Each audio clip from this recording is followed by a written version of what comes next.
Welcome, game dev adventurers, to the Indie Game Lunch Hour. Today we're talking with Valencia Coleman about how education and experience got her into the game industry.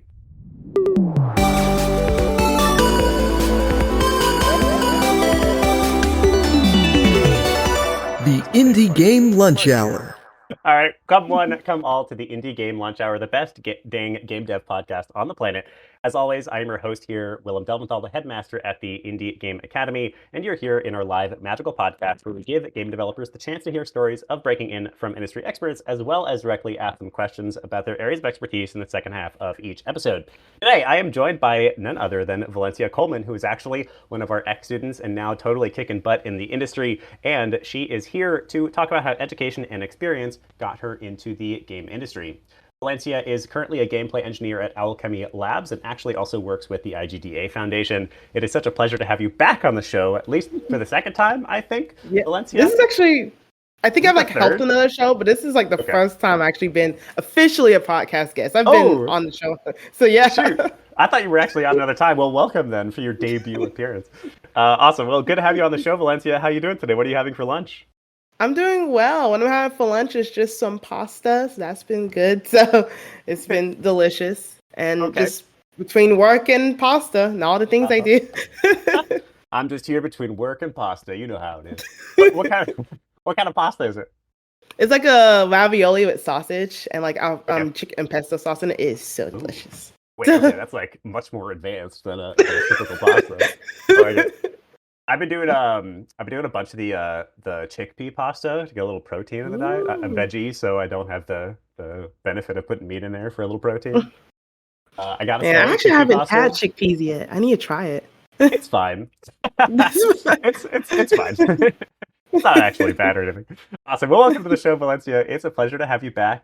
It's been a hot second. One of the things that's been great about building a relationship with you is that we just sort of run into each other at random things all the time. Times a year. Yeah. So it hasn't actually been that long. I think we saw you at GDC, and that was the last time this year, right? Yeah, last time I wasn't at GDC this year. I was at GDC the year beforehand. Oh, okay. But I'll be at GDC next year. So. Okay, sweet. Yeah. Awesome. Well, welcome to the show. I was at DICE this year. Yes. So, Valencia, tell us, as always, that very first question of the show, which is the origin story. So tell us where you are now in games and what you do, and then how you actually managed to get there. All right. So what I do now in video games is I'm a gameplay engineer at Owlchemy Labs. I'm a gameplay edge level 1. I am also a part-time professor at the University of Alabama, Huntsville, which I'll be starting next week. I'm very excited for that job. Congratulations. Thank you. And I started out with just knowing I wanted to be in video games. I was from a small town in Alabama, and I was like, I just want to make video games. I told my dad, and he was all like, I don't know how to do that. And so we just watched G4 all the time and watched E3 all the time. And then it was time for me to graduate when I was like 18, and I was about to figure out what I want to do for my life. I was like, I still want to be in video games. So I Googled what's the easiest way to get into the game industry. And it was through engineering. So I was like, I hope I'm good at math and programming. And I was. So I got my computer science in game program. I got my computer science degree in game programming. And then I realized I live in like the middle of nowhere, Alabama, and small town place in Alabama. So there was no way I could go over to California and be a game developer. So I decided to work in IT for a bit. And then the pandemic happened. And during the pandemic, I was like, okay, everyone's online now. So I can reach out to people. So let me just reach out to random places, see if I can get into the game industry. And I actually stumbled onto the IGDA Foundation and Indie Game Academy. And so I joined Indie Game Academy classes, and I joined IGDA Foundation. I was working on IT on the side. So my full-time work was IT. My nighttime work, I was doing Indie Game Academy, and I was doing IGDA Foundation. And eventually I applied to go to SCAG for my master's degree because I knew, I never thought I was going to work at a studio. By the way, that was never my intention. I always knew I was just going to teach and make games on the side. That was my whole entire intention. And I was like, okay, you know what, teach, I need a master's degree. So I just got my master's degree from Savannah College Art and Design in Game Design and Interactive Media this spring in May. So, and now I'll be a professor in the fall while also still working at a studio.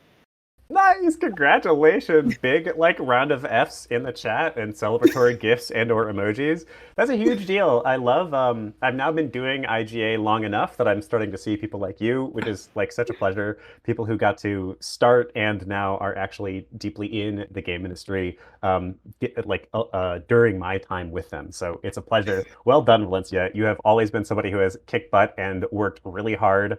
You're a person that I consistently go, how does she manage to do all of those things at once? Called a Google So, Calendar. It's called yeah, true. The next level is always just more organized, which is yeah. tough for me. I don't know. Not as much for you, it seems. Well, awesome. It's tough to put it So, on there. yeah, for real.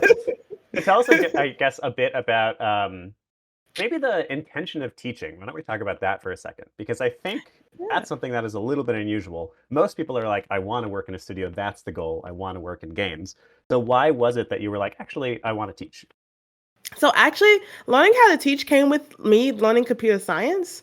So I was always seeing myself as a person who wanted to give back to the community. For me, teaching is always giving back to the community. One reason why I moved back to Alabama this year, I went back to Huntsville because I'm not from Huntsville, I just moved to Alabama. So I wanted to give back to the game industry because honestly, having a teacher is how I got into the industry, how I got everything I want to do in the industry. When I was learning computer science, I learned computer science in school. And I realized that I was the only Black female in my classes. And I was all like, well, that sucks. How come there's not other people like me? And then I realized when I had some volunteer opportunities, I was like, let me go volunteer at local Girls Inc. Let me go volunteer there. And all the Black girls I met, they were all like, well, I don't see anyone like me as a teacher. And I don't want to just start by myself because I'm too scared because I don't know what structure is. So I need someone to help me out. And that's what really fueled that passion for teaching. Like I always wanted to teach ever since then. I'd be like, okay, someone's got to be there to encourage people of all colors, of all diversity to be into the industry they want to be in. Because a lot of people, if they don't see who it looks like them in the industry, they'll be more terrified to join. Mm-hmm. Yeah, that's absolutely a barrier to entry for people who may not look like a typical game developer or whatever the heck the Yeah. industry actually is. That's an incredibly noble pursuit. You absolutely have touched upon a part of the reason that I love teaching. How about this? What do you say to people? Because my parents are teachers. I've seen the teacher's plight my entire life. What do you say to those people who think that teaching is somehow less than or is like a failing? Those who can do, those who can't teach. How do you respond to those people? I say that if you are experienced enough and diligent enough and willing to learn how people operate and think, you can teach. Teaching's a lot of just preparation and teaching someone how to be where you are currently at. That's how I see myself. I don't consider myself an expert in the game industry at all. I consider how do I get someone who was in my position into where I'm currently at? I would have wanted when I was younger? Like when I was younger, I would have loved seeing as someone who was a computer science major in the game industry was African American, but I didn't have that. So what can I be that for other people? So teaching is not about I'm an expert at this. I'm an expert at this topic because I'm not. I'm not. I do not consider myself an expert at any sort of topic in the game industry just yet. But I know I have more experience than other people who don't, and what I'm there is to give structure. So what you're mainly there as a teacher to give structure. It's not about them getting every single material. It's not about them getting everything you ever tell them. It's about them giving them a starting point and a head start and a pathway to go. Mhm. I love that. Yeah, I think that for me, teaching is. I think I largely started teaching. Well, I've taught in some ways my whole life as a result of my parents. Did a little bit actually in theater. They both were theater professors, interestingly enough. Um, so I've always had a fondness for teaching, or like I've always at least thought of teaching as a noble pursuit. So I didn't have to break through that personal barrier. But something that I love about teaching, there's that. I don't remember the name of it, but there's a chart about how you personally learn and the actions that you take for how well you're going to be able to regurgitate information and actually learn the information. And at the top of that chart is teaching. You learn information far more deeply teaching than like sitting in a classroom and learning from a teacher. So that was actually a big part of why I did it. It was like almost a little selfish at first. I was like, well, I want to learn the material. I want to master the material, so I'm going to teach folks. But I have totally fallen in love in a similar way to what you're describing, especially as I've run this school over time. Those moments of it clicking for somebody and then creating something wonderful or being able to pursue their dreams like you're talking about and you're managing right here, right now, are like delightful and are so worth it. Yeah, and I grew up with my aunt was a teacher, so I was in honors going in high school and college, so I needed volunteer work. So I used to grade her papers. I used to go talk at her school, and during her career day. So I was around my aunt all the time who was a teacher, so there was a huge influence of that as well. 100%. Yeah, I think I would love to see the teachers turn into rock stars. At least reportedly during ancient Grecian times, teachers were, some of the most important members of society, were well respected. And I think it's a real shame that they're like constantly put down and have like budget cuts and things like that. Like teachers are very literally how you build the next generation of talent in your country and in your world. So it's insane to me that anybody ever shits on teachers. Teachers are the best. And having teachers that suck is because you're not giving them proper support and respect. I agree 100%. And also, speaking of the game industry specifically, I have found, unfortunately, in my time in the game industry, not a lot of people want to go back and teach. And I was like, well, we want more talent. We want more creative brains. And if we don't teach the material, I know our industry's small, but it's going to stay small if we don't ever go back and teach the material and go back and teach the schools. And one reason I became a professor while still working at a studio, because one thing I realized, all my studio buddies always complained that when I was in game design school, my teacher didn't work in the industry for like the past 10 years. Yep. They had no idea what the current industry was like. They were just They're still using assembly. Still using assembly, a crazy person. And I was all like, well, we need teachers who are like, I love the old school teachers. I still love them. But I remember my computer science teacher in game design did Atari. That's the last time he was in the industry. And I was like, okay, but what about the newest stuff? So we want to make sure we have up-to-date teachers as well. Yeah, I think that's a good one too. Awesome. All right, so we've talked a little bit about teaching. I love it. Thank you for pushing teaching, and thank you for going and giving back to the game industry. We need it. We especially need it right now. Yes, we do. Yeah. All right, so topic of today, what you gave us was how education and experience got me into the game industry. I have seen in this school a drop-off in the number of people who believe in the possibility of working in games, which I find so heartbreaking. And stories like yours are unfortunately fewer and further between over time here. At some point, maybe the market will correct, but like we've kind of all been saying that for 5 years. So like, who knows? So tell us a bit about your experience, and then I'd love to move on to talk about how we believe the industry may change. Yeah, my experience personally, as I tell people, I am a rare case. I was not expecting to work at a studio. I think even my first time even at IGA, I told Willem, hey, I know everyone here works at a studio, but that's not my goal. I want to be a part-time teacher and make games on the side and maybe own my own studio, which might be on the process of doing pretty soon. Let's do it. If you have And because I was all like, the game industry, for me, it always seemed far away because I was in a small town. So I was not going to fly over to California. Now it seems small away because it's all the layoffs and all things going on in the industry. And honestly, I was very picky about the studio I worked for. That's why I had the part-time job as an IT person. As a full-time job as an IT person making games on the side. Because I didn't want to work for a bad studio, because I've heard too many horror stories of everyone just working in the game industry. I need to work for a studio, and that studio is terrible, and they treat you poorly. Then it's going to ruin the game industry for you completely. And so I remember, if anyone gets lucky enough to get that interview for a studio job, I'm always ask a couple of questions I'm going to tell people to ask. Ask people, what is their crunch policy? And if they don't have one, that's a red flag. I remember when I got interviewed at Owlchemy Labs, I had to go through 7 different interviews. And I asked everyone what is their crunch policy, because I did not want to be working 120 hours a week. I had a life outside of programming for the studio. It's program my own stuff. And also, that's number 2 as well. Ask them about the moonlighting policy. If a studio says you're not allowed to work on side projects, that's a red flag. Because again, if you get laid off and you don't have that job no more, you don't have an updated portfolio. So any studio that tells you can't work on side projects, and that is a red flag. I asked them that during the whole entire time, and they have a policy why I can work on side projects. And I still work on those side projects because, again, at any time, I could be not working in that studio. And that's just a reality I have to accept when looking for these studio jobs. Now, if you don't want to work in studio jobs, I always encourage people, have a job that allows you to be a side developer. If you can. If you can work on stuff on the side, please do so. And not only work on stuff on the side, publish and market your stuff on the side. I'm pretty sure Willem sees my LinkedIn posts all the time. Every time I post on LinkedIn, it's a brand new game I just came out, itch.io. It's something new that I just made. I actually got a post scheduled to come out in like a couple hours of a game I worked on a game jam for.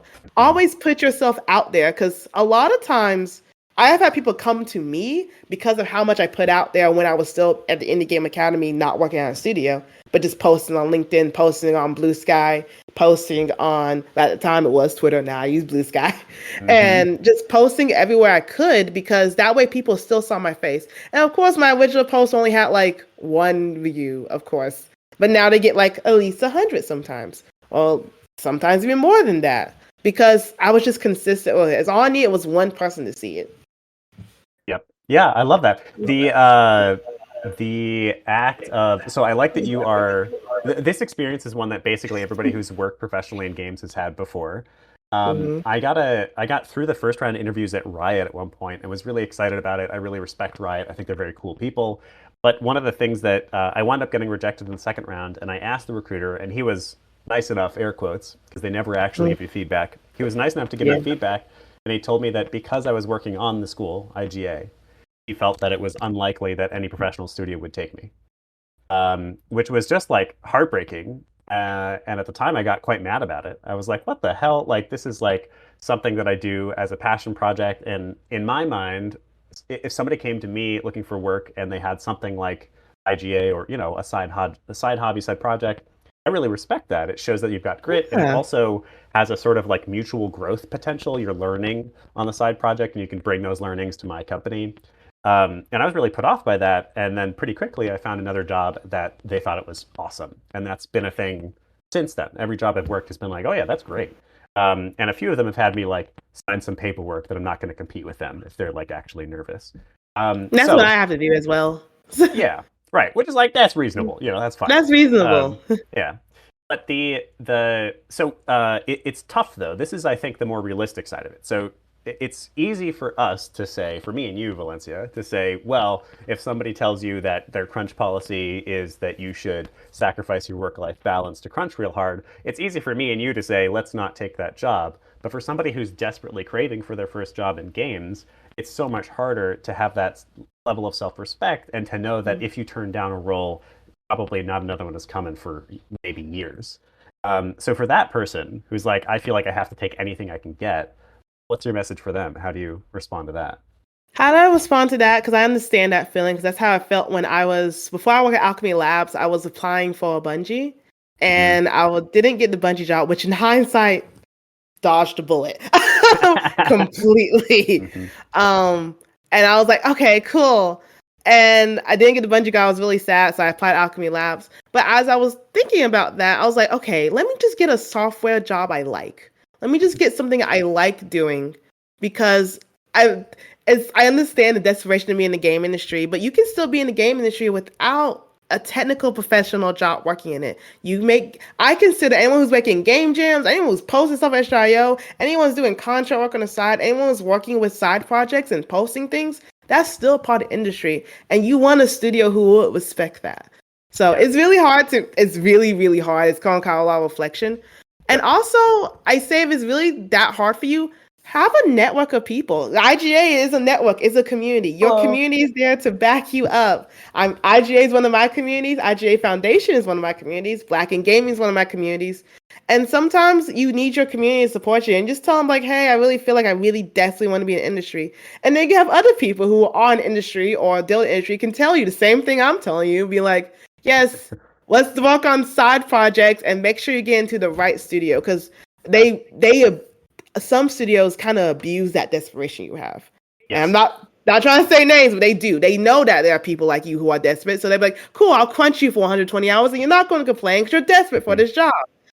We don't want you to be abused, because that's just perpetuating a cycle of abuse in the industry. Yeah. So and the thing is, even working Yeah, I think that that's accurate. Like those, the thing is, those roles too. It's very tempting because, like, hey, it's a game industry job and I'm getting paid, so I might as well do it. I might as well take this role that may be harder, or that may involve more crunch, or that may, just be difficult. But the reality is, those positions actually wind up teaching you a lot less a lot of the time, or at least a lot Mhm. less of the applicable stuff, because you are working in a way that is not actually typical and is not actually healthy. So what you're learning is crappy practices. You're learning ways to work on a team that slowly falls apart and has a ton of atrophy, a ton of turnover.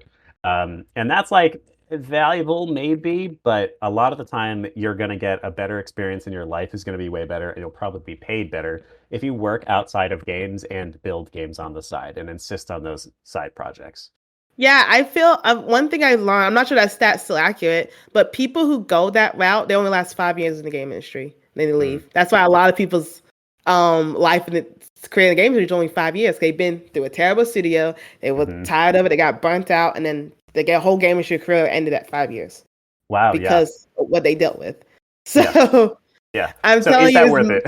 is it worth it? It's Yeah. only 5 years. It's not a long time. And I tell you, if you work on games on the side, especially you work in like a more relaxed area, you know what are good practices. So when you do start your own studio and you do start your own business, or when you want to make your own games, you know not to perpetuate that cycle of abuse. So we're working really hard to stop that cycle of Right. abuse. Let's talk about the cycle of abuse in games. So it's interesting because I've worked at one studio in particular. So I worked at Paradox for a little while, which was Mhm. super cool. That's one of the bigger names I've ever worked for. I felt like I learned a lot. The people were awesome. But looking back on it, so our game unfortunately got canceled 2 weeks before Yeah, launch, which was which is crazy. horrendous, heartbreaking. Yeah, we hit all of our numbers, by the way. So that's just a little bit of the horrendous job security you can have in games sometimes. But the something that, looking back on it now with a little bit of separation and a little bit less personal stake in it, is that that team was extremely relaxed in a way that was wonderful. But I now see maybe a part of the reason it got canceled, basically. Mhm. I wouldn't say that they were incompetent or whatever. They were making a great game. I still think the game probably would have done quite well for Paradox if they had actually launched it. But they had this attitude that was very laissez-faire, like, we're all here just to have fun, which was so cool and, like, I think is a dream of a studio. But ultimately, there are hard realities of making money, that a studio can only exist if you make money, right? So how do you, Yeah. like, I guess my question is, on the one end of How the do you spectrum, we balance have these that? studios, right? We have the studios that take advantage of you. They don't pay you very well, and that's because they're trying to be hardcore about making enough money to survive. But then on the other side, you have studios that are too relaxed and kind of don't take it seriously enough to expect success. So where's the right balance, It's Valencia? a balance. It's a really tough Yeah. balancing act. So what I say for those, you got to find still with structure. So Hmm. also you got to create structure. So still it has to be, we have these hard deadlines we have to make. Like Yes. that's why I said my company has a crunch policy. Policy. That means we don't crunch at all. We have a policy that when we do get into these cycles where we got to work hard in the game, we get some award in, like we get PTO. That's Oh, awesome. that's awesome. So, but that is accepting the reality that we're going to Hmm. have moments where it's going to be hard and we're going to be really working down on things, and it's going to be, we got to hit a deadline. That is a reality of game development. Sometimes it's going to have those moments where everything's all laissez-faire and cherry picking, but we don't want everything to be too laissez-faire and we don't want everything to be too hardcore. We want a balance. So it should be, and this is a prediction I put out, it should be like at least 50 to 60% of time, maybe even 80%, pretty relaxed. But then when it's time to get stuff done and we got to get things done, we got to have those deadlines. Like, for example, at my job, what I can speak about is that we work on different teams. Those teams like last maybe 2 months at max. So Hmm. at 2 months at max, that project has to be out. We have to wrap it up. So that little tiny team has to be done with whatever feature they're working on within 2 months. Hmm. That gives enough room for us to be relaxed a little bit because we gotta scope things down to make it 2 months or less. But also we know when it gets to like the last few weeks, oh, I gotta put this out, I gotta put this down, I gotta put this out. So Yep. we gotta have that structure. Yeah, yeah, it's interesting. In my current day job at Mod Collective, we have projects that are. There are two projects in particular I'm thinking of. one that has outside stakeholders essentially that are expecting certain deadlines, and we hit those deadlines. And I actually, and that comes with crunch sometimes, but I actually kind of prefer that because there's another project that I'm leading that nobody really cares when it gets released. It's just meant to be sort of a practice or a demo project for the company. So the deadlines just keep getting pushed and pushed and pushed, and the team just keeps being like, "Well, this is low priority, so I'm not going to do it." And those things just never get done, and they also I feel like are actually lower quality in the end because you just keep like kind of nitpicking it, never really finishing it. So Yeah. I agree. I think a little bit of structure is good. I actually think crunch is really healthy. There's to a degree, right? There's a reason Mhm. that game jams can be so awesome and wind up inspiring such creative passion because that's it. You've got no more time. You got to do it. I think a lot of the best designs out there are a result of exactly that: running out of time, having to creatively problem solve for a lack of time. And so I believe in having a certain amount of crunch. It's just about crunch being reasonable, now and Yeah, then. like we shouldn't be in 24-hour crunch. Yeah. We should not always. And then when you do have those times where you have to work hard on the game, but because you know that period is going to end. For example, when we have our little extended hours, like we get to call Mhm. at 11 p.m., my CEO comes on and says, "A1 off." No one works past that. No one works. He says, "A1 off." So he's all like, "You got to get off. Even though we're extended hours is over at this time. Get off." Where does he drop this message? In Just our like in company, Slack? in the company Slack. So he Okay. tags me on. So I get the message That's on my phone. I get it on my computer. you're like, okay, sorry. Nice. That's He's really cute, actually. I love that. yeah, because as the leader of the company, that's you guys gotta find good leadership. Good leadership would tell people to Hmm. stop. Like I Right. dealt with on one of my side projects, I had this artist who was feeling a little burnt out, and she didn't say it, but I could tell it. I was like, "Are you okay?" She's like, "Yeah, Hmm. I'm fine. I'm just gonna get it done." I was like, "You can tell me you need a break. I can help get other artists to help you out. I like don't worry about the project. Focus on your mental health first." And I was all like, we can extend the deadline by a week or so. If you still can't make it, we can find others to help you out. I'm not kicking you off. I'm asking someone to help you. Yeah. So, and that's what I always go with. And usually that goes pretty well. I actually have a meeting about that in a couple more days with one of my side projects. So, Nice. That's great. Yeah, I think the best project managers. I love project managers. I think juniors hate project managers because they're the ones with a whip usually. But I love project managers. I want to give y'all a hug because your service is so needed in games. We're all a bunch of like problematic artists who just want to like make our passion projects, and you're the one who says no, stop, get done now. And I love you. Thank you for your service doing exactly that. I think I really think that the best creative potential is one that is bounded. And mhm. unbounded creativity winds up becoming this sort of messy amalgam. A bounded creative, here's our amount of time, here's our amount of money, here's the team that's capable of building it, tends to, in my opinion, make the best games. As long as I think that there's some flexibility. I think if you, like the best project managers, are able to hear, okay, we are going to get a dramatic quality improvement if we delay by just 2 weeks or whatever. And they're able to consider that and they're able to give you the grace when that actually needs to happen. But they don't do that every time. Sometimes they say, nope, you can't have that 2 weeks. Solve it. And that's important to do sometimes too, I think. Yeah. I totally agree. Like we need structure. I don't like project managing, but I can do it. And I always tell my teams on my side projects, hey, be realistic about what time do you have. And they're like, I can work Oh, on this for 20 hours. I was like, okay, tell me your schedule.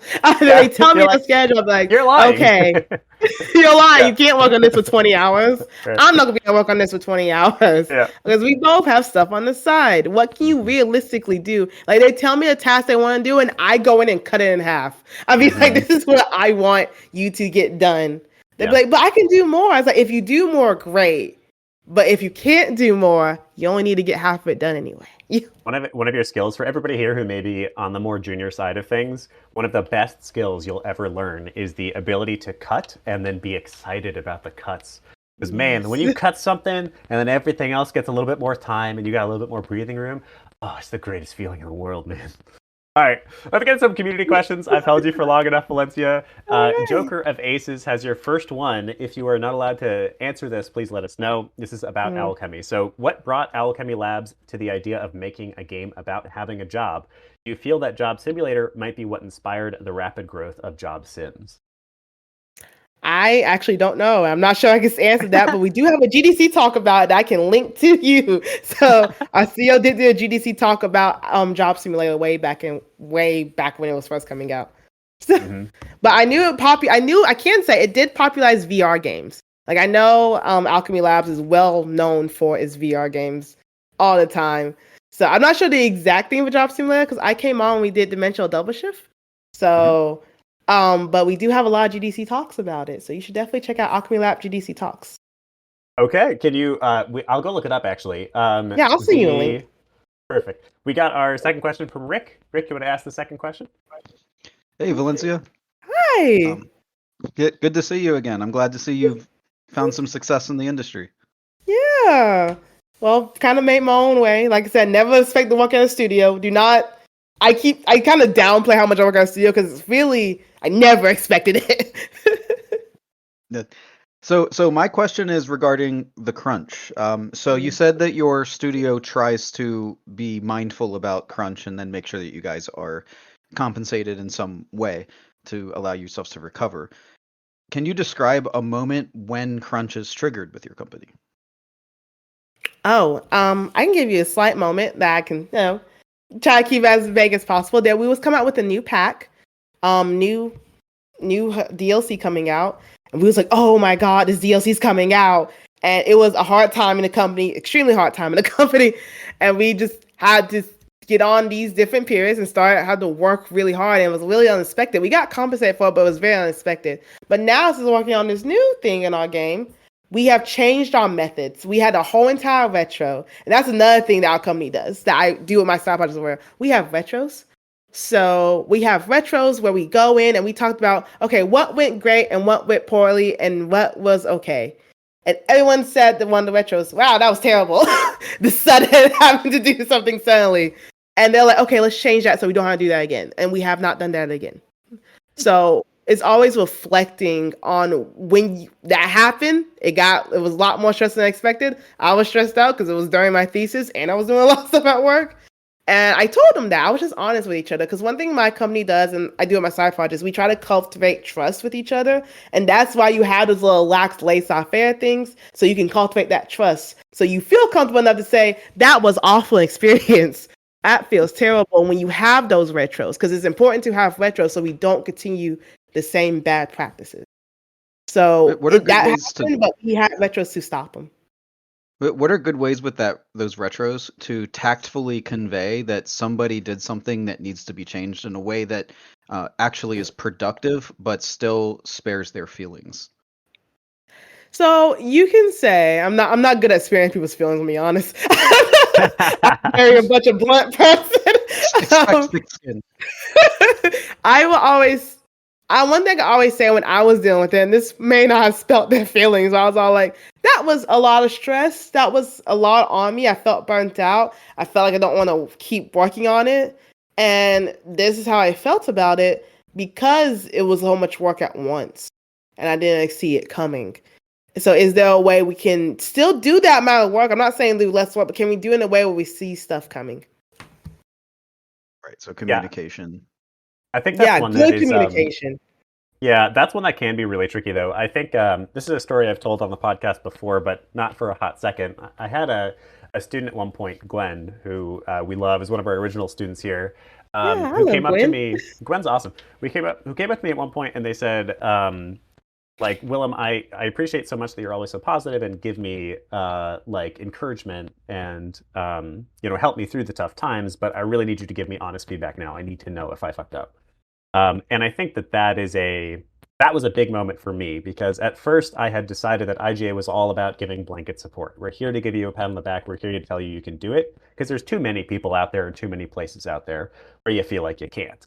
But Gwen made me realize that while that is valuable in its own way, and while we still tend to trend here towards optimism, positivity, it's really important to have it be honest optimism and honest positivity. So I think my question to that, Rick, would be like, you still got to tell them. Tell them tactfully. Be like, hey, I know that you were stressed out during this or whatever, but the way that you behaved wound up really adding a lot to my workload, and I need us to figure out how to not make this happen in the future. Yeah, but Yeah, one and that's lesson gonna that happen. Oh, go ahead. I was gonna say, what one lesson that I've learned with that is if you have feedback for somebody, tell it to them first, so that they Mhm. don't hear it secondhand from somebody else. Yeah, and a lot of the time it's best to do that one-on-one rather than in like a public setting where they might feel like attacked or whatever.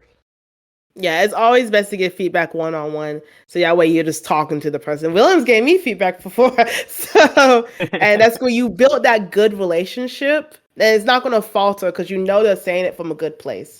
So that's why we build that nice support so we can later, if we had to talk about something hard later, it's okay to have the hard conversation because I know you're only talking from a good place. Yeah, awesome. Great. All right, thank you, Rick. Thank you. All right, next we have another question from Joker. Joker, this is an interesting one. I'm curious what you'll say. Joker says, instead of having crunch for devs, why not have it crunch time for the social media and community management team to postpone launch and appease the community so that the devs can stay at current rate to have a non-rushed and complete game? A lot of time is a business decision. It's not actually in the devs' hands, and it's not really in the marketing team's hands either. It's usually the higher ups' hands. Yeah. So the marketing team do get crunched, by the way. They do not have an easy time, by the way. Yeah. It's always the higher ups who kind of decide. So it's usually a conversation with the higher ups. And the thing about postponing things, they have set deadlines to meet, to the honest reality games to make money. They have set deadlines to meet different quarters. So, but the thing that I always do this at my company, I do it at my side projects. I look months in ahead. If we are like 1 month before a big deadline, 1 or 2 months before a big deadline, I honestly sit there and be like, do I really think we can make this? And I've gone to my manager at Owlchemy, I've gone to my people in my side project and said, hey, I don't think we're going to do it. I don't think we're going to make this deadline. I'm voicing a concern early. I don't wait till last second. I don't wait till like 2 weeks before. It's 2 months out. I'm be like, I don't see how we're going to make this in 2 months. I want you to explain to me how we're going to push this in 2 months. And again, I have that trust in my manager at Owlchemy. I have that trust with my CEO has open hours. I go to his open hours and be like, hey, I have that trust with him. I can ask that. And that's the importance of working at a good studio, because at good studios, you can do that. You should feel comfortable going to your manager, your higher ups, and asking them, hey, I don't see how this is possible.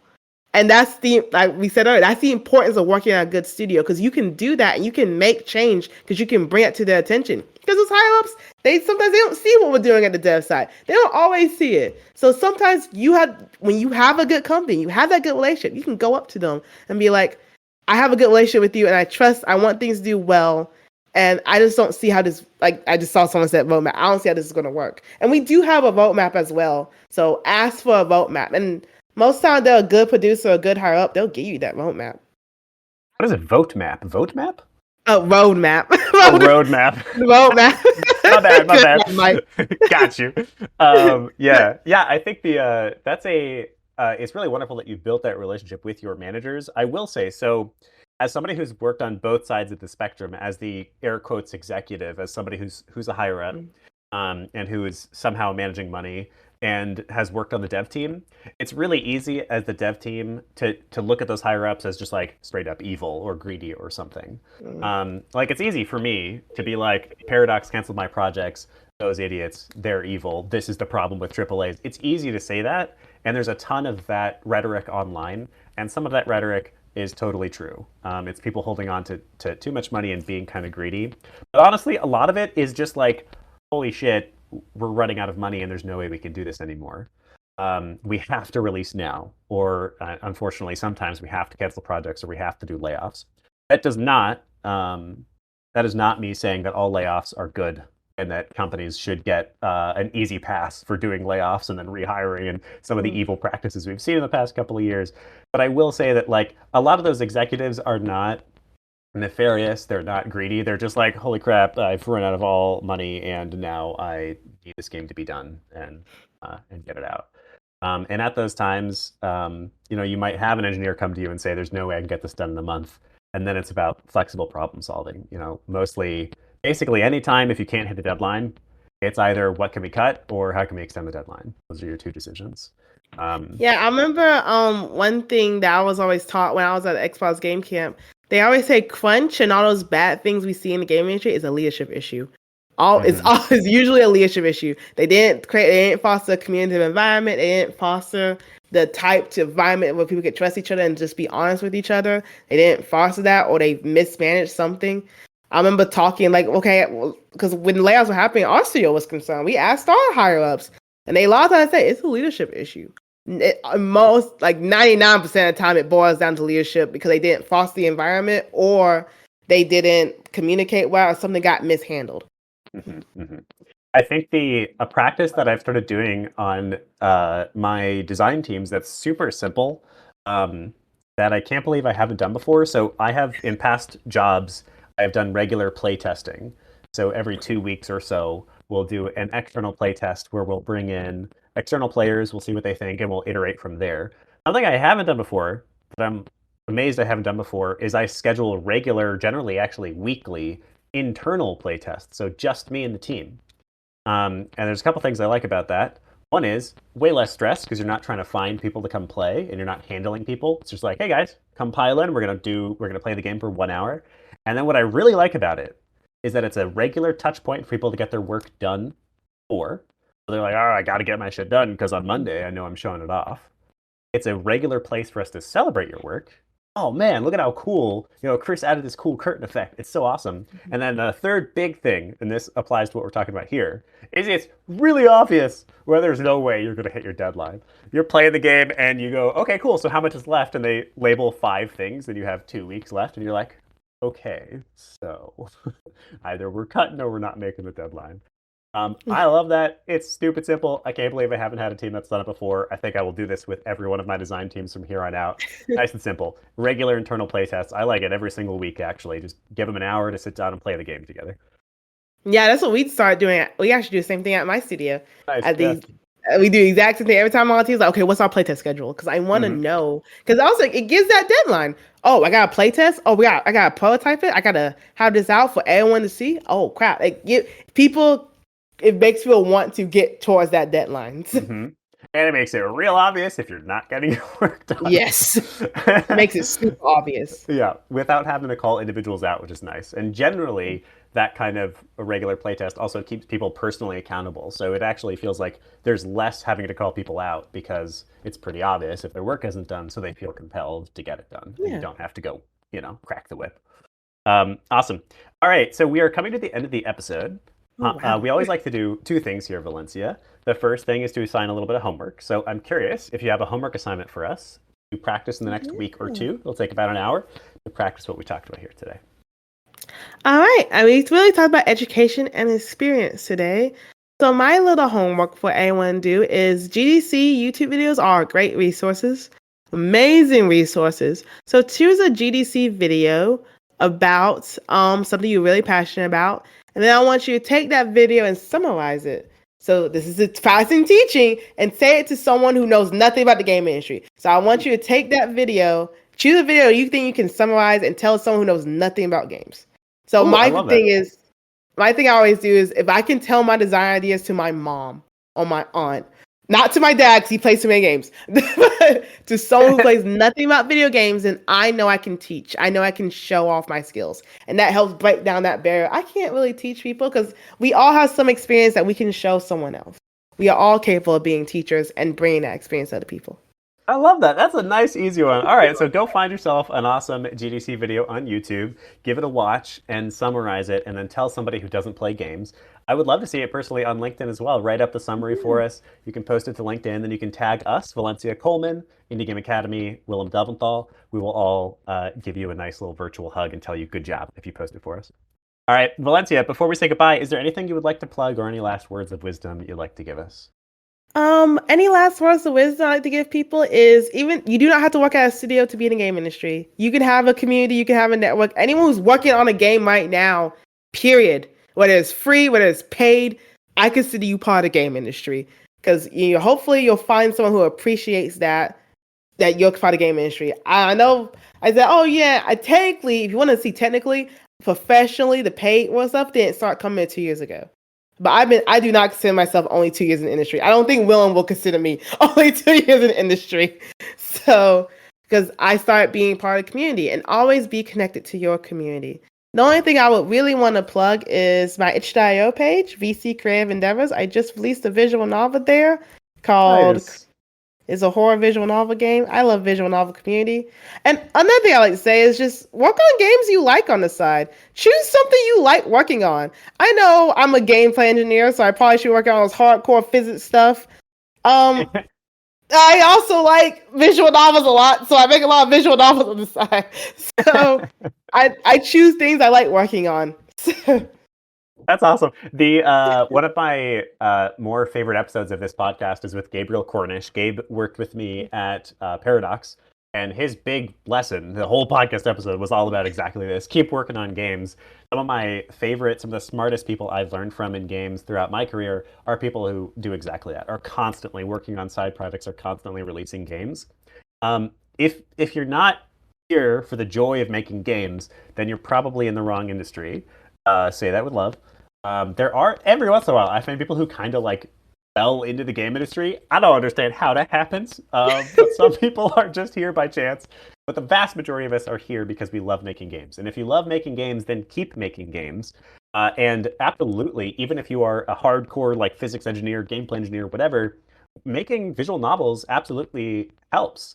If nothing else, it's a creative like break, and that can really help fulfill you and bring you new energy and new gusto. And then a lot of the time, you learn little lessons that you didn't expect to in those side projects. So 100% keep making games, people. One of the best things you could do for yourself. Yeah, I 100% agree. Awesome. All right, everybody. It has been an absolute pleasure. Valencia, thank you for being here. It's been a hot second since I've seen you, so it's a pleasure to have you. Yeah, I hope I'll see you again like GDC or like one of many game developer things. Yeah, I'll see you at another event, I'm sure. Yes. Thank you for those who are absolutely. Thank you for those who are asking questions. Thank you for those who are watching the stream. I see you, Raven. I see you, IE. Thank you for being here. And thank you to those who are here just hanging out with us. We will see you again next week, every single Wednesday at 12 p.m. Eastern Time. Come and join us for the next one and ask your own questions live. There are links to join us down below in the chat. And any other links we mentioned will also be in the podcast recording in the description. All right. Bye, everybody. See you next week. Bye.